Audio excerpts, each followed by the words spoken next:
Good afternoon. It's no longer the morning. You're tuned into Echoes of the City with Phindi Black and Sinaye. As we told you guys, we've got a very special guest in the building. That's right. Oh man, I'm excited for this one, man. We've got the lovely DJ Kasi Duchaz in the building. How are you doing? How are you doing? I'm great. Thank you so much for having me. Yeah, I think I've made it now. Yeah. Thank you for taking time out of your busy schedule to come through and join us this morning, man. Only a pleasure. Yeah, you actually arrived way on time. I think you're the earliest guest we've ever had. For real. And it's surprising because Amapiano DJs have a terrible reputation of being late everywhere. I'm here to change the game. Hey, and you really have already, hey? And speaking of game changers, man, when you came into the industry, you came in and you changed the game for real. Definitely. When I first saw who you are and what you do, first thing that came to my mind, and I researched you, I was like, she comes from an Afrikaans household. She DJs Amapiano. How did that come about? Wow. I think from a very early age, I've resonated more with African people than Afrikaans, my people. And actually, like from primary school. So going into high school, I obviously went to an Afrikaans high school. Yeah. And I was like one of the few white girls that made friends with like the few black people in our school, right? And then after school, because I got a lot of backlash in school for being that person. I was called like names like a KFC. I'm sure you guys can figure out what that means. Oh, wow. No. Wow. What does KFC mean? So it means like the K word and then the F word and check. Yep. Yeah. So That's terrible. And but you know what? It actually prepared me for the industry from a very young age. So yeah, because of that, I kind of stayed back and I was like, let me be the Afrikaans girl the society expects me to be. I started doing modeling and stuff like that. And then my boyfriend passed away when I was around 21. Oh, shame, man. And I reconnected with one of my black friends from school. And then he was the one that was like, you know what? You've always known the one side of the city, but let me show you that there's another side of the city. Okay. Here in Johannesburg, right? Yeah, in Kenton Park. Okay. So then now we start hitting the Chisanyamas and I'm like, I have found myself because like I feel so home, the music, everything. So I started buying like Mosquito, Black Motion CDs. Yeah. And probably for around a year long, I threatened to DJ. I was like, guys, I really want to do this. Okay. And then eventually we were at a Chisanyama and the manager was like, you know what, let me show you Q Play. Played like 3 songs, obviously no idea what I was doing. But people immediately were like, whoa, nice track selection, nice this. So I've always had a very good ear for music. Okay. And then from there, I was like, I'm going all in. Like, I found these guys on Facebook that did DJ classes, drove all the way to Hammanskraal to the Kasi rurals, because that's the only people you could find. I mean, this is like 10 years ago, by the way. Okay. So I've been playing for 10 years. And, I did like 2 or 3 sessions, and I started gigging from there. Yeah. So, yeah. Man, that's so amazing, eh? That's insane. So just What breaking out of what people... I was just like, screw it, this is what I'm doing. Yeah. And, it was quite a process. I mean, my family, not my mom, but my extended family. Yep. We stopped getting invites to family gatherings because I was so public about my choice of my lifestyle and all that. Obviously, with me being in Kasi and this is now my lifestyle, also ended up like dating a black guy, which was like... the end for them. So, but then eventually everyone came back around, including my 92-year-old grandmother. Wow. So, that's beautiful. like the change that I've seen with what I did in my family. Yes. Like I feel like I've already achieved what I wanted to achieve. So, yeah. There's a whole lot of courage that I feel like one has to have, in order to pursuing your dreams and in order to pursue the lifestyle that you want to live. That's and true. I think you're a testament to that. Now, Anita, I want to ask you, her real name is Anita, by the way, for those who might not know. For those who are in the same situation as you, there might be a young Anita out there, What advice would you give them in terms of pursuing the same career as you? Because you never know. You started something. You're like a pioneer now, And I'm pretty sure that there are other kids who are grew up in similar environments as you, have the same trail of thoughts as you, similar backgrounds and all of that, and want to pursue what you're doing, and they're seeing you killing it at the highest level, what advice would you have for them? Wow. Start earlier. Don't be scared. Okay. Because I wish I started DJing when I was 18, 19 or 15. Because nowadays, you can start basically when you're still in high school. Yes. So, just start earlier and have the courage, because people will come back around. And unfortunately, it comes with success as well. Like, the more people see that you are successful, the more they tend to like you again. Mm-hmm. So, yeah. But you would have to say, though, like, because of the background that you grew up in, it does make it a bit difficult for a young Anita to, start early. Well, true, because yeah. you're still under your parents' roof. Yeah, true, very true. Yeah. I think upping your skills and turning in onto your skills and do what you can with what you have and what is in your control. Okay. So sharpen up on your makeup skills, your DJing skills, your social media, your PR, because I do everything myself. Wow. PR and everything. Everything. You don't have a management team? Nothing. I do my own bookings. I do everything. How? The only thing I don't do is I don't do my road management. So someone drives me to my gigs. Okay, fair. Yeah. How? Do you not find that tiring? Phindi, you're also in the industry. I'm sure it's like well, for me, because there's not very much work going on around me, it's quite been easy to manage myself, manage my time, manage my bookings. Yeah. But for a big brand like her, because now she's a big brand, and she's always out gigging almost every weekend. She's always out gigging. She's probably in the Vals, Ning Ning. Same day she's in Mpumalanga. Wow. Same day she's back in the East Rand. So that must take a lot of time and courage. How do you maybe center yourself then? Because as Phindi's describing now, Amapiano artists and Amapiano DJs, you guys have a very busy lifestyle. What routine do you have maybe that you're like, you know what, let me wusa and center myself? If you've got one. What I've realized is that if you work with the wrong people, you will have more work and lose out on more work. Ooh. So rather have things in control of yourself, within yourself, knowing that everything is done properly the first time. I've had management teams trying people out. I feel like if you're not adding to my brand, why are we working together? That's a fact. If you don't feel the way I feel about my brand, why are we working together? Yes. If you don't have the vision, because I'm there's nothing out there like me, and people have to understand the vision, because it's actually a lot harder for a female in the industry, first of all. Yes. Is it? Correct. Nevertheless, an independent female that is not desperate.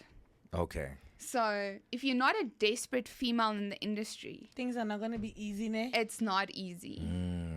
Because I'm not selling my soul. Yep. So, but then what I have built is so strong that no one can take it away from me. So yes, it's been taking me 10 years, but I've all the promoters, all the club owners, all the PR people are within my reach. So if I change management teams, I lose that, which I've never been. I've never lost any of those connections. Because you manage your own self. Yes. That's proper. So there's a lot of power in that. And by the way, I do have a day job. I'm a bookkeeper. You have a 9 to 5. Wow. So how are you doing all of that? 9 to 5 and then balancing the DJ lifestyle? Do you DJ on weekends only? No. Or weekdays as well? How does it work? Literally, if I get a gig and I see that I can drive there and back and be back in Joburg at 5 a.m., I will go straight to work. Wow. That is some serious ambition. Exactly, that is. Serious I just feel like no excuses. Yes. You have so much power within yourself. Just balance it, because the problem comes in when we are not balancing a healthy lifestyle with all this. True. Yes. So if you're going to be finishing a bottle at every gig, you're not sleeping, you're going to your day job, you won't be able to balance it. True. So, Puza Manzi. Let's go, Puza Manzi. So, with all these 10 years that you've been in the industry, I'm sure you know and understand that music has evolved. You started by playing house, right? Yes. And then with the evolution of music to the transition to where we got to Amapiano right now, how has that influenced how you play your sets? Because I think the first time I heard you playing your set, it was at Picture Perfect in the East Rand. you were playing a very nice. Now I remember. Now you remember. So you were playing a nice Amapiano set with a lot of exclusives, and I feel like someone who doesn't really resonate with Amapiano would not understand the magnitude of your sets, because your sets are really powerful. So how has the evolution of music 10 years ago up until now influenced your sets and how you choose your music? Wow. So currently I switched to Amapiano about 5 years ago, and depending on how I read the crowd, if I see there's like more mature vibes, more soulful vibes, I like to put in those influences of stuff that I would play usually in your commercial sets, like Easy to Love, like hints of old stuff to just make me more relevant with that specific crowd. Well, other than that, I think I just really read the crowd well, and it also comes with confidence. I think I've always had that thing where no matter where I play, what time I play, if I'm playing before, after, I don't care, because I know what type of energy I bring. Yes. So, that's amazing. I mean, listening to you, right, you strike me as a very ambitious woman, right? I'm trying to find out where this ambition originated from. Did you get it from your mom, your dad, your sisters, brothers, your siblings? Like, does your background have a huge influence into the woman that you are right now in terms of your ambition? Wow. That's like, I've never had a question like that. Yeah. And I feel that's the most amazing question. My mom's been a housewife since I was born, so she's been at home forever. My dad was a hardworking man, but he passed away when I was 12, right? Condolences. So I've always wanted to do better in life as my mom. In our situation. Yes. So I started working when I was about 15. I walked into a liquor store and I was like, I see you guys don't have a girl promoting alcohol. I know it was illegal, but this is obviously 13 years ago. So clearly they didn't care. And I started working from there, like doing promotions in liquor stores. Wow. From there, it's just always been, I lost... like the education policy that my dad took out for me when he passed away. So my mom kind of missed that. So I didn't have any money to study. I don't come from money. I literally worked for everything that I have. And I've just been always, I like nice things and I want to be able to buy them for myself. She looks fly, man. So, and I've never been the type of person to sell my soul for those nice things. So I just figured, let me work hard and enjoy what I do. Wow, man. Yeah. Do you feel like you always feel the need to like prove yourself? Because there's a common stereotype that we can't run away from. Because you're white, people assume you come from privilege, right? Do you always feel like you have to overextend or overexert how hard you work, or just to prove to people that I actually deserve to be here? I actually deserve to get the things that I'm getting on my own. It's by my own merit. I think it is impossible to prove that because of where we come from as a country. Wow. True. Wow. That's true. There's no point in me proving or trying to prove to people, but I think my work speaks for itself. It does, definitely. It really does. And I think that's part of me breaking those cultural boundaries, because I also pay black tax. Like, I look after my mom now. You know, like, there's not all white people come from money or have money. Or So, everything that I have, I've worked for. Yeah. Wow, man, that's so beautiful. Before we let you go, are there any major projects that you say we're working on right now? Like something that people who listen to you, who follow you, like could be excited to hear that you're going to drop soon? Yes. So I dropped a single about 3 months ago called Ketawena. And I've got another one lined up. But, geez, it's been such a crazy, crazy story because, like, the vocalist that I featured... the moment the label heard the song, so his label, right? Okay. So we did 2 songs and we went into studio, no drama. As soon as they heard the second song and they heard it's a hit, they tried to bully me. So I'm still learning about like the business side of music, because it's very, this master right thing is so crazy, but is it? It was literally...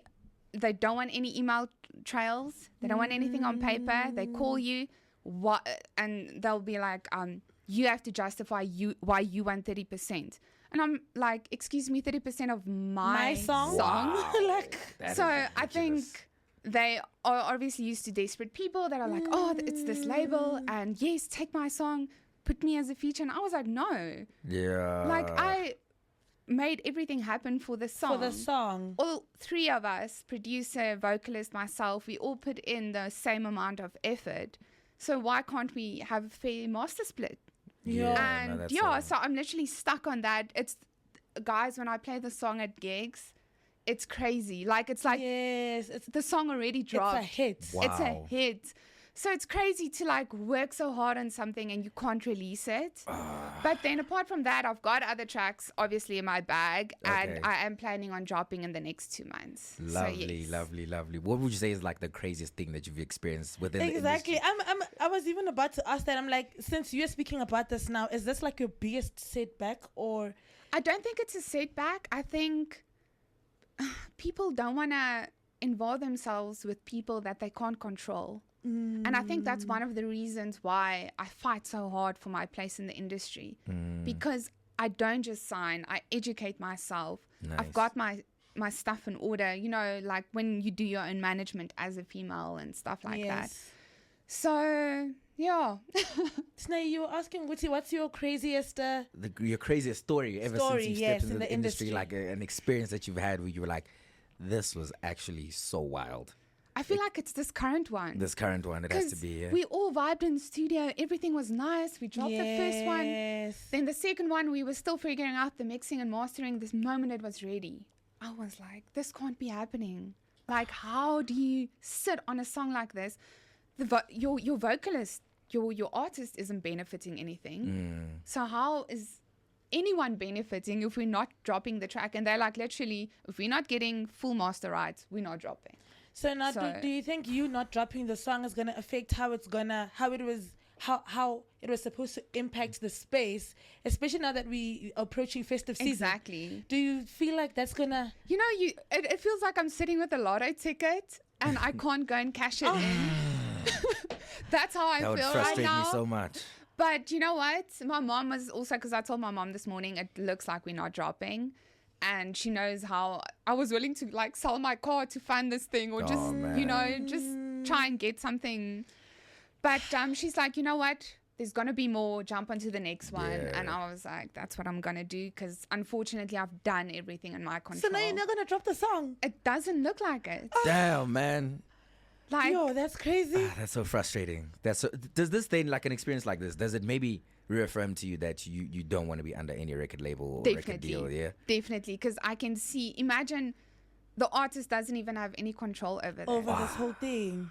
Well, before you obviously experienced this, was this one of the reasons as to why you're like, I'm never gonna sign under a record deal? Was there a reason, or you were just like, you're just doing it because you can do it independently? Not really. I've had an approach from Kalawa back in the day. Oh, wow. But some of because there's like 6, I don't know how many directors are there. So half of them were for it, half of them were against it.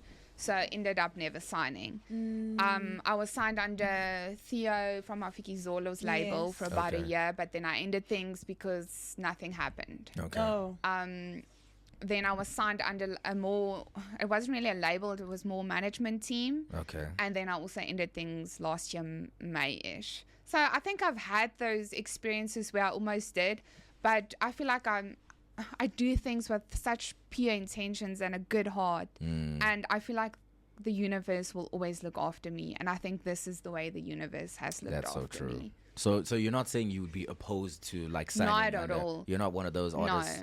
No. Okay, so if Sony, for example, come through and be like, hey, Duchaz, we want you, man, and they give you a sweet deal, you'd hop on it. Definitely. That's amazing. Like I said, I just want to work with people that can add to the brand. Yes. Yeah. The moment people take away from it. Because a lot of people see the gigging every weekend and this and that, but people don't realize the work I put into these things. Behind the scenes. The moment I get a gig in Lesotho, for example, I hit up everyone in the Free State. Hey, I'm driving through Free State, can we do a gig? Wow. I literally plan these things. It's not like I'm Yeah. sitting back and the gigs are just, flying working. in. Yeah. So I literally hustle all my gigs, and the social media helps, but that's part of the hustle as well. You have Yes. to constantly post and attract new promoters and stuff like that. So I mean, speaking of hustle, I know once you get into the industry, you get exposed to so many other things. Like you become friends with actors, actresses, broadcasters, you name it. Would you ever consider doing something else other than being a DJ?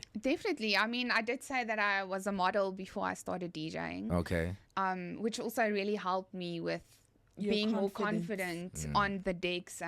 But it was also nice not to have to look pretty all the time. Like you're allowed to pull a face when you play. Yeah. So I feel like that was nice as well. But definitely, Yeah. I'll dabble into anything that comes my way and I can kill it. So Yeah. And before you discovered DJing, what was Anita's dream when she was a kid? What did you want to become? I mean, I wanted to become a pilot. I'm not a pilot. well, you still have hope though. I could, man. I could, eh? I guess I'm on air right now. Yes. That was so You're terrible. crazy. That was so bad. But yeah, what did you want to become? I started doing modeling when I was 6-7 years old. So I really wanted to go into that. Yes. Yeah. And other than that, I've been really good with numbers. I guess the whole bookkeeping thing. Also, that mind makes you, I'm not a sense. qualified bookkeeper. So I also hustled my way up into this company up until Yeah, up until you got to bookkeeping. where you are. So I started as admin. Wait, no, hold on. How do you just hustle your Talk way about a queen. with numbers that's not easy. You have to have a hell of a lot of brain to do that. Yeah. So, I guess I'm just good with numbers. Yeah. I mean, it makes sense as to why a lot of people that I know that are good with numbers, they like to have things within their control. Yeah, that's why Yeah. she's independent. Makes sense why she's independent, why she's doing things on her Facts. own, Facts. Yeah. That makes a lot of sense. DJ Duchaz, thank you so much for joining us. Thank you for It was having an me. absolute pleasure having you with us here on air today. We loved it. Thank you for honoring your time. And like we said, you're the earliest guest that we've ever had. We've never had Earliest, yeah. someone that's come through earlier on like you have. Hopefully we see you again. And before you leave, are there any parting words that you want to leave people with, like someone that's out there listening, anything that you would like to be remembered for, like when it's all said and done, when your career ends and you're like, you're sitting down, you're looking back, what's the one thing you're like, I want people to remember this about me? I think I just want people to remember that a person's perception about you is a reflection of themselves. Ooh. And not to let anyone ever stop you from achieving anything. Wow. So I don't, man. and it's more, I want them to remember who they are and not who I am. Yeah. Ooh. Oh man, the way you Talk both about said, a yeah. selfless queen. Wow, that was so selfless beautiful. That was so queen. beautiful. Ladies and gentlemen, we had DJ Kasi Duchaz in the building with an amazing chat, man. And a phenomenal woman, an ambitious woman who's telling you that do not let people's perceptions define who you are. Yes. As we go to the break, we are going to leave you guys with song number 3, and that is Yebo Lapo by Fellow T and Scott's Mapuma. This is Bogart Man Radio.